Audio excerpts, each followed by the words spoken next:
नमस्कार दोस्तों। तो कैसे हैं आप सभी। आइए आज सुनते हैं मुंशी प्रेमचंद्र की लिखी कहानी नशा।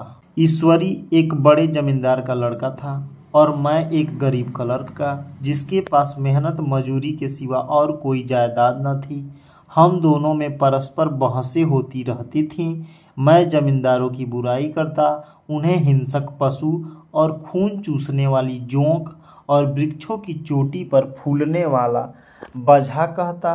वह जमींदारों का पक्ष लेता, पर स्वभावतः उसका पहलू कुछ कमजोर होता था, क्योंकि उसके पास जमींदारों के अनुकूल कोई दलील न थी। यह कहना कि सभी मनुष्य बराबर नहीं होते, छोटे बड़े हमेशा होते रहते हैं और होते रहेंगे, लचर दलील थी। किसी मानुषी या नैतिक नियम के से इस व्यवस्था का औचित्य सिद्ध करना कठिन था। मैं इस वाद विवाद की गर्मा गर्मी में अक्सर तेज हो जाता और लगने वाली बात कह जाता था, लेकिन ईश्वरी हार कर भी मुस्कुराता रहता था। मैंने उसे कभी गर्म होते नहीं देखा। शायद इसका कारण यह था कि वह अपने पक्ष की कमजोरी समझता था। नौकरों से वह सीधे मुंह बात न करता था। अमीरों में जो एक बेदर्दी और उदंडता होती है, उसमें भी प्रचुर भाग मिला था। नौकर ने बिस्तर लगाने में जरा भी देर की, दूध जरूरत से ज़्यादा गर्म या ठंडा हुआ, साइकिल अच्छी तरह साफ नहीं हुई तो वह आपे से बाहर हो जाता। सुस्ती या बदतमीजी की उसे जरा भी बर्दाश्त न थी, पर दोस्तों से और विशेषकर मुझसे उसका व्यवहार सौहार्द और नम्रता से भरा होता था। शायद उसकी जगह मैं होता तो मुझ में भी वही कठोरताएं पैदा हो जाती जो उसमें थी, क्योंकि मेरा लोक प्रेम सिद्धांत पर नहीं, निजी दशाओं पर टिका हुआ था। लेकिन वह मेरी जगह होकर भी शायद अमीर ही रहता, क्योंकि वह प्रकृति से ही विलासी और ऐश्वर्य प्रिय था। अब की दशहरे की छुट्टियों में मैंने निश्चय किया कि घर न जाऊंगा। मेरे पास किराए के लिए रुपए न थे और मैं न घर वालों को तकलीफ देना चाहता था। मैं जानता हूँ वे मुझे जो कुछ देते हैं वह उनकी हैसियत से बहुत ज़्यादा है। इसके साथ ही परीक्षा का भी ख्याल था। अभी बहुत कुछ पढ़ना बाकी था और घर जाकर कौन पढ़ता है। बोर्डिंग हाउस में भूत की तरह अकेले पड़े रहने को भी जी न चाहता था। इसीलिए जब ईश्वरी ने मुझे अपने घर चलाने का न्योता दिया तो मैं बिना आग्रह के राजी हो गया। ईश्वरी के साथ परीक्षा की तैयारी खूब हो जाएगी। वह अमीर होकर भी मेहनती और जहीन है। उसने इसके साथ ही कहा, लेकिन भाई एक बात का ख्याल रखना, वहाँ अगर जमींदारों की निंदा की तो मुआमिला बिगड़ जाएगा और मेरे घर वालों को बुरा लगेगा। वह लोग असामियों पर इसी दावे से शासन करते हैं कि ईश्वर ने असामियों को उनकी सेवा के लिए ही पैदा किया है। असामी भी यही समझता है। अगर उसे सुझा दिया जाए कि जमींदार और असामी में कोई मौलिक भेद नहीं है तो जमींदारों का कहीं पता न लगे। मैंने कहा, तो क्या तुम समझते हो कि मैं वहां जाकर कुछ और हो जाऊंगा? हाँ, मैं तो यही समझता हूँ। तुम गलत समझते हो। ईश्वरी ने इसका जवाब न दिया। कदाचित उसने इस मामले को मेरे विवेक पर छोड़ दिया और बहुत अच्छा किया। अगर वह अपनी बात पर अड़ता तो मैं भी जिद पकड़ लेता। सेकेंड क्लास तो क्या, मैंने कभी इंटर क्लास में भी सफ़र न किया था। अब की सेकेंड क्लास में सफ़र करने का सौभाग्य प्राप्त हुआ। गाड़ी तो 9 बजे रात को आती थी, पर यात्रा के हर्ष में हम शाम को ही स्टेशन जा पहुँचे। कुछ देर इधर उधर सैर करने के बाद रिफ्रेशमेंट रूम में जाकर हम लोगों ने भोजन किया। मेरी वेशभूषा और रंग ढंग से पारखी खानसामों को यह पहचानने में देर न लगी कि मालिक कौन है और पिछलग्गू कौन, लेकिन न जाने क्यों मुझे उनको गुस्ताखी बुरी लग रही थी। पैसे ईश्वरी के जेब से गए। शायद मेरे पिता को जो वेतन मिलता है उससे ज़्यादा इन खानसामों को इनाम इकराम में मिल जाता हो। एक अठन्नी तो चलते समय ईश्वरी ने ही दे दी। फिर मैं उन सबों से उसी तत्परता और विनय की प्रतीक्षा करता था जिससे वे ईश्वरी की सेवा कर रहे थे। ईश्वरी के हुक्म पर सब के सब क्या दौड़ते हैं, लेकिन मैं कोई चीज़ मांगता हूँ तो उतना उत्साह नहीं दिखाते। मुझे भोजन में कुछ स्वाद न मिला। यह भेद मेरे ध्यान को संपूर्ण रूप से अपनी ओर खींचे हुए था। गाड़ी आई, हम दोनों सवार हुए। खानसामों ने ईश्वरी को सलाम किया, मेरी ओर देखा भी नहीं। ईश्वरी ने कहा, कितने तमीज़दार हैं ये सब, एक हमारे नौकर हैं कि कोई काम करने का ढंग नहीं। मैंने खट्टे मन से कहा, इसी तरह अगर तुम अपने नौकरों को भी 8 आने रोज इनाम दिया करो तो शायद इससे ज़्यादा तमीज़दार हो जाएं। तो क्या तुम समझते हो यह सब केवल इनाम के लालच से इतना अदब कर रहे हैं? जी नहीं, कदापि नहीं। तमीज और अदब तो इनके रक्त में मिल गया है। गाड़ी चली, डाक थी, प्रयाग से चली तो प्रतापगढ़ जाकर रुकी। एक आदमी ने हमारा कमरा खोला। मैं तुरंत चिल्ला उठा, दूसरा दर्जा है, सेकंड क्लास है। उस मुसाफिर ने डिब्बे के अंदर आकर मेरी ओर एक विचित्र उपेक्षा की दृष्टि देखकर कहा, जी हाँ, सेवक भी इतना समझता है, और बीच वाले बर्थ पर बैठ गया। मुझे कितनी लज्जा आई कह नहीं सकता। भोर होते होते हम लोग मुरादाबाद पहुँचे। स्टेशन पर कई आदमी हमारा स्वागत करने के लिए खड़े थे। 2 भद्र पुरुष थे, 5 बेगार। बेगारों ने हमारा लगेज उठाया। दोनों भद्र पुरुष पीछे पीछे चले। एक मुसलमान था, रियासत अली, दूसरा ब्राह्मण था, राम हरख। दोनों ने मेरी ओर अपरिचित नेत्रों से देखा, मानो कह रहे हैं, तुम कौवे होकर हंस के साथ कैसे? रियासत अली ने ईश्वरी से पूछा, यह बाबू साहब क्या आपके साथ पढ़ते हैं? ईश्वरी ने जवाब दिया, हाँ, साथ पढ़ते भी हैं और साथ रहते भी हैं। यूँ कहिए कि आप ही की बदौलत मैं इलाहाबाद पढ़ा हूँ, नहीं कब का लखनऊ चला आया होता। अब कि मैं इन्हें घसीट लाया। इनके घर से कई तार आ चुके थे, मगर मैंने इनकारी जवाब दिलवा दिए। आखिरी तार तो अर्जेंट था, जिसको फीस 4 आने प्रति शब्द हैं, पर यहाँ से भी उसका जवाब इनकारी ही गया। दोनों सज्जनों ने मेरी ओर चकित नेत्रों से देखा, आतंकित हो जाने को चेष्टा करते हुए जान पड़े। रियासत अली ने अर्ध शंका के स्वर में कहा, लेकिन आप बड़े सादे लिबास में रहते हैं। ईश्वरी ने शंका का निवारण की, महात्मा गांधी के भक्त हैं साहब, खद्दर के सिवा और पहनते ही नहीं, पुराने सारे कपड़े जला डाले।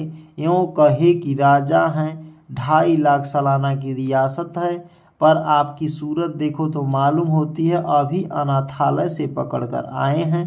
राम हरख बोले, अमीरों का ऐसा स्वभाव बहुत कम देखने में आता है, कोई भांप ही नहीं सकता। रियासत अली ने समर्थन किया, आपने महाराजा चांगली को देखा होता तो दांतों उंगली दबाते, एक गाढ़े की मिजई और चमरौधा जूता पहने बाजारों में घूमा करते थे। सुनते हैं एक बार बेगार में पकड़ सके थे और उन्हीं ने 10 लाख से कलेजा खोल दिया। मैंने मन में कटा जा रहा था, पर न जाने क्या बात थी कि यह सफ़ेद झूठ उस वक्त मुझे हास्यास्पद न जान पड़ा। उसके प्रत्येक वाक्य के साथ मानो मैं उस कल्पित वैभव के समीपतर आ जाता। मैं सहसवार नहीं हूँ। मैं लड़कपन में कई बार लद्दू घोड़ों पर सवार हुआ हूँ। यहाँ देखा तो 2 कला रास घोड़े हमारे लिए तैयार खड़े थे। मेरी तो जान ही निकल गई। सवार तो हुआ, पर बोटियाँ काँप रही थीं। मैंने चेहरे पर शिकन न पड़ने दिया। घोड़े को ईश्वरी के पीछे डाल दिया। खैरियत तो यह हुई कि ईश्वरी ने घोड़े को तेज न किया, वरना शायद मैं हाथ पांव तुड़वा कर लौटता। संभव है ईश्वरी ने समझ लिया हो कि यह कितने पानी में है। ईश्वरी का घर क्या था? किला था। इमाम बाड़े का सा फाटक, द्वार पर पहरेदार टहलता हुआ, नौकरों का कोई हिसाब नहीं, एक हाथी बंधा हुआ। ईश्वरी ने अपने पिता, चाचा, ताऊ आदि सबसे मेरा परिचय कराया और उसी अतिशयोक्ति के साथ ऐसी हवा बांधी कि कुछ न पूछिए, नौकर चाकर को नहीं, ही नहीं, घर के लोग भी मेरा मान सम्मान करने लगे। देहात के जमींदार लाखों का मुनाफा, मगर पुलिस कांस्टेबल को भी अफसर समझने वाले कई महाशय तो मुझे हुजूर हुजूर कहने लगे। जब जरा एकांत हुआ तो मैंने ईश्वरी से कहा, तुम बड़े शैतान हो यार, मेरी मिट्टी क्यों पलीद कर रहे हो। ईश्वरी ने सुदृढ़ मुस्कान के साथ कहा, इन गधों के सामने यही चाल जरूरी थी, वरना सीधे मुंह बोलते भी नहीं। जरा देर बाद एक नाई हमारे पांव दबाने आया। कुंवर लोग स्टेशन से आए हैं, थक गए होंगे। ईश्वरी ने मेरी ओर इशारा करके कहा, पहले कुंवर साहब के पांव दबाओ। मैं चरपाई पर लेटा हुआ था। मेरे जीवन में ऐसा शायद ही कभी हुआ हो कि किसी ने मेरे पांव दबाए हों। मैं इसे अमीरों के चोचले, रईसों का गधापन और बड़े आदमियों की मुटर मर्दी और जाने क्या क्या कहकर ईश्वरी का परिहास किया करता था, और आज मैं पौतड़ों का रईस बनने का स्वांग भर रहा था। इतने में 10 बज गए। पुरानी सभ्यता के लोग थे। नई रोशनी अभी केवल पहाड़ की चोटी तक पहुंच पाई थी। अंदर से भोजन का बुलावा आया। हम स्नान करने चले गए। मैं हमेशा अपनी धोती खुद छांट लिया करता हूँ, मगर यहाँ मैंने ईश्वरी की ही भांति अपनी धोती भी छोड़ दी। अपने हाथों अपनी धोती छाटने में शर्म आ रही थी। अंदर भोजन करने चले गए। हॉस्टल में जूते पहने मेज पर जा डटते थे। यहाँ पाँव धोना आवश्यक था। कहार पानी लिए खड़ा था। ईश्वरी ने पाँव बढ़ा दिए। कहार ने उसके पाँव धोए। मैंने भी पाँव बढ़ा दिए। कहार ने मेरे पाँव भी धोए। मेरा विचार न जाने कहाँ चला गया था। सोचा था वहाँ देहात में एकाग्र होकर खूब पढ़ेंगे, पर यहाँ सारा दिन सैर सपाटे में कट जाता।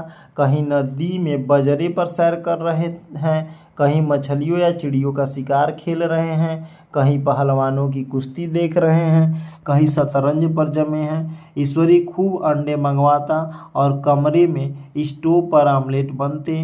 नौकरों का एक जत्था हमेशा घेरे रहता। हमने हाथ पांव हिलाने की कोई ज़रूरत नहीं, केवल जबान हिला देना काफ़ी है। नहाने बैठे तो आदमी नहलाने को हाजिर, लेटे तो 2 आदमी पंखा झेलने को खड़े। मैंने महात्मा गांधी का कुंवर चेला मशहूर था। भीतर से बाहर तक मेरी धाक थी। नाश्ते में जरा भी देर न होने पाए, कहीं कुंवर साहब नाराज न हो जाएं, बिछावन ठीक समय पर लग जाए। कुंवर साहब का सोने का समय आ गया। मैंने ईश्वरी से भी ज़्यादा नाजुक दिमाग बन गया था, या बनने पर मजबूर किया गया था। ईश्वरी ने अपने हाथों से बिस्तर बिछा लेकिन कुंवर मेहमान अपने हाथों से कैसे बिछावन बिछा सकते हैं? उनकी महानता में बट्टा लग जाएगा। एक दिन सचमुच यही बात हो गई। ईश्वरी घर में था। शायद अपनी माता से कुछ बातचीत करने में देर हो गई। यहाँ 10 बज गए। मेरी आंखें नींद से पक रही थी, मगर बिस्तर कैसे लगाऊं? कुंवर जो ठहरा। 11:30 बजे महरा आया। बड़ा मुँह लग्गा नौकर था। घर के धंधों में मेरा बिस्तर लगाने की उसे सुधि ही न रही। अब जो याद आई से भागा हुआ आया। मैंने ऐसी डांट बताई कि उसने भी याद किया होगा। ईश्वरी मेरी डांट सुनकर बाहर निकल आया और बोला, तुमने बहुत अच्छा किया। यह सब हरामखोर इसी व्यवहार के योग्य हैं। इसी तरह ईश्वरी एक दिन जब दावत में गया हुआ था, शाम हो गई मगर लैंप न जला। लैंप मेज पर रखा हुआ था, दियसलाई भी वहीं थी, लेकिन ईश्वरी खुद कभी लैंप नहीं जलाता। फिर कुंवर साहब कैसे जलाएं? मैं झुझलाता रहा। समाचार पत्र आया रखा हुआ था। जी उधर लगा हुआ था, पर लैंप नदार। दैवयोग से उसी वक्त मुंशी रियासत अली आ निकले। मैं उन्हीं पर उबल पड़ा। ऐसी फटकार बताई कि बेचारे उल्लू हो गए। तुम लोगों को इतनी फिक्र भी नहीं कि लैंप तो जलवा दो? मालूम नहीं ऐसे कामचोर आदमियों का यहाँ कैसे गुजारा होता है। मेरे यहाँ घंटे भर निर्वाह न हो। रियासत अली ने कांपते हुए हाथों से लैंप जला दिए। वहाँ एक ठाकुर अक्सर आया करता था। कुछ मनचला आदमी था, महात्मा गांधी का परम भक्त। मुझे महात्मा गांधी का चेला समझकर मेरा बड़ा लिहाज करता था। पर मुझसे कुछ पूछते संकोच करता था। एक दिन मुझे अकेला देखकर आया और हाथ बांधकर बोला, सरकार तो गांधी बाबा के चेले हैं ना, लोग कहते हैं कि यहाँ सुराज हो जाएगा तो जमींदार न रहेंगे। मैंने शान जमाई, जमींदारों के रहने की जरूरत ही क्या है, यहाँ यह लोग गरीबों का खून चूसने के सिवा और क्या करते हैं। ठाकुर ने फिर पूछा, तो क्यों सरकार, सब जमींदारों की जमीन छीन ली जाएगी। मैंने कहा, बहुत से लोग तो खुशी से दे देंगे, जो लोग खुशी से न देंगे उनकी जमीन छीननी ही पड़ेगी। हम लोग तो तैयार बैठे हुए हैं, ज्यों ही स्वराज हुआ अपने सारे इलाके असामियों के नाम हिबा कर देंगे। मैं कुर्सी पर पांव लटकाए बैठा था। ठाकुर मेरे पांव दबाने लगा, फिर बोला, आजकल जमींदार लोग बड़े जुल्म करते हैं सरकार, हमें भी हुजूर अपने इलाके में थोड़ी सी ज़मीन दे दे तो चलकर वहीं आपकी सेवा में रहें। मैंने कहा, अभी तो मेरा कोई अख्तियार नहीं है भाई, लेकिन ज्यों ही अख्तियार मिला मैं सबसे पहले तुम्हें बुलाऊंगा, तुम्हें मोटर ड्राइवरी सिखाकर अपना ड्राइवर बना लूँगा। सुना उस दिन ठाकुर ने खूब भंग पी और अपनी स्त्री को खूब पीटा और गांव के महाजन से लड़ने को तैयार हो गया। छुट्टी इसी तरह तमाम हुई और हम फिर प्रयाग चले। गांव के बहुत से लोग हम लोगों को स्टेशन पहुंचाने आए। ठाकुर तो हमारे साथ स्टेशन तक आया। मैंने भी अपना पार्ट खूब सफाई से खेला और अपनी कुबेरोचित विनय और देवत्व को मोहर हरेक हृदय पर लगा दी। जी तो चाहता है हरेक नौकर को अच्छा इनाम दूं, लेकिन वह सामर्थ्य कहाँ थी। वापसी टिकट था ही, केवल गाड़ी में बैठना था, पर गाड़ी आई तो ठसाठस भरी हुई। दुर्गा पूजा की छुट्टियां भोग कर सभी लोग लौट रहे थे। सेकेंड क्लास में तिल रखने की जगह नहीं, इंटर क्लास की हालत उससे भी बदतर। यह आखिरी गाड़ी थी, किसी तरह रुक न सके थे। बड़ी मुश्किल से तीसरे दर्जे में जगह मिली। हमारे ऐश्वर्य ने वहां अपना रंग जमा लिया, मगर मुझे उसमें बैठना बुरा लग रहा था। आए थे आराम से लेटे लेटे, जा रहे थे सिकुड़े हुए, पहलू बदलने को भी जगह नहीं थी। कई आदमी पढ़े लिखे भी थे, वे आपस में अंग्रेजी राज्य की तारीफ करते जा रहे थे। एक महाशय बोले, ऐसा न्याय तो किसी राज्य में नहीं देखा, छोटे बड़े सब बराबर। राजा भी किसी पर अन्याय करे तो अदालत उनकी भी गर्दन दबा देती है। दूसरे सज्जन ने समर्थन किया, अरे साहब, आप बादशाह पर दावा कर सकते हैं, अदालत में बादशाह पर डिग्री हो जाती है। एक आदमी जिसकी पीठ पर बड़ा सा गट्ठर बंधा था, कलकत्ते जा रहा था। कहीं गठरी रखने को जगह न मिलती थी, पीठ पर बांधे हुए था। इससे बेचैन होकर बार बार द्वार पर खड़ा हो जाता। मैं द्वार के पास ही बैठा हुआ था। उसका बार बार आकर मेरे मुंह को अपनी गठरी से रगड़ना मुझे बहुत बुरा लग रहा था। एक तो हवा यूं ही कम थी, दूसरे उस गंवार का आकर मेरे मुंह पर खड़ा हो जाना मानो मेरा गला दबाना था। मैं कुछ देर तक जब्त किए बैठा रहा। एकाएक मुझे क्रोध आया। मैंने उसे पकड़कर पीछे ढकेल दिया और 2 तमाचे जोर जोर से लगाए। उसने आंखें निकाल कर कहा, क्यों मारते हो बाबूजी, हमने भी किराया दिया है। मैंने उठकर 2-3 तमाचे और जड़ दिए। गाड़ी में तूफान आ गया। चारों ओर से मुझ पर बौछार पड़ने लगी। अगर इतने नाजुक मिजाज हो तो अव्वल दर्जे में क्यों नहीं बैठे। कोई बड़ा आदमी होगा तो अपने घर का होगा। मुझे इस तरह हमारते तो दिखा देता।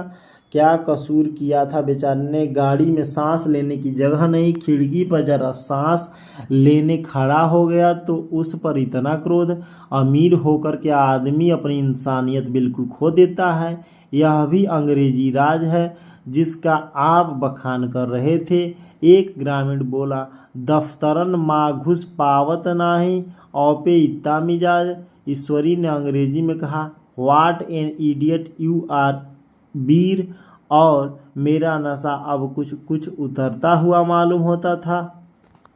तो यह थी कहानी नशा। यह कहानी आपको कैसी लगी मित्रों, आप लोग कमेंट में बताइए। धन्यवाद।